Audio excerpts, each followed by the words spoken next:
Now, amid reports that Israel and Hamas are considering a possible truce agreement to end the war in Gaza, Israel is politically divided over the future course of action.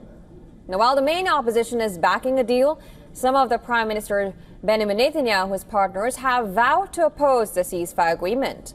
Now, opposition leader Yair Lapid has pledged that his Yesh Atid party will support any hostage deal. Lapid's party, Parliament's second largest, has 24 seats. Now, the opposition leader says he will not demand anything in return from Netanyahu for approving the truce.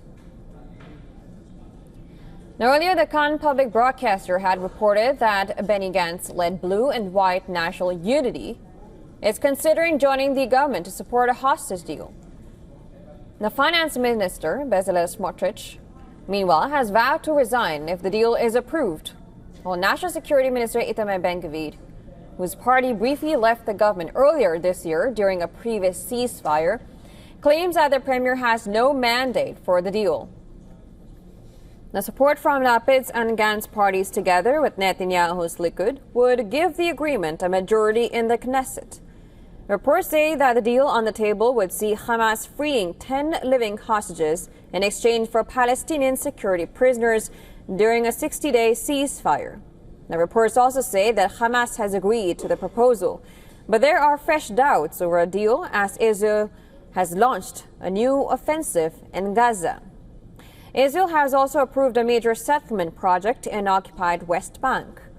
The controversial settlement project would effectively cut off the occupied West Bank from East Jerusalem and divide the territory in two.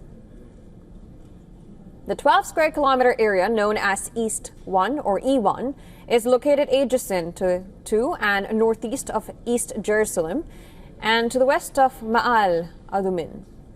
Israel has ambitions to build on the E1 parcel, but the plan had been stalled for years amid international opposition. Last week, Smotrich had backed plans to build around 3,400 homes on the land which lies between Jerusalem and the Israeli settlement of Ma'ale Admon. Now, all of Israel's settlements in the West Bank, occupied since 1967, are considered illegal under international law, regardless of whether they have Israeli planning permission. Excluding East Jerusalem, the West Bank is home to around 3 million Palestinians, as well as about 500,000 Israeli settlers. Now, the latest announcement drew condemnation with UN Chief Antonio Guterres, saying the settlement would effectively cleave the West Bank in two and pose an existential threat to a contiguous Palestinian state. The Ramallah-based Palestinian Authority slammed the latest move, saying it undermines the chances of implementing the two-state solution. Now, Britain and Jordan have also denounced the project. Meanwhile, a latest poll suggests a majority of Americans back the call for a Palestinian state. According to a new Reuters Ipsos poll, a 58% majority of Americans believe that every country in the United Nations should recognize Palestine as a nation. Now, some 33% respondents did not agree that UN members should recognize a Palestinian state, and 9% did not answer.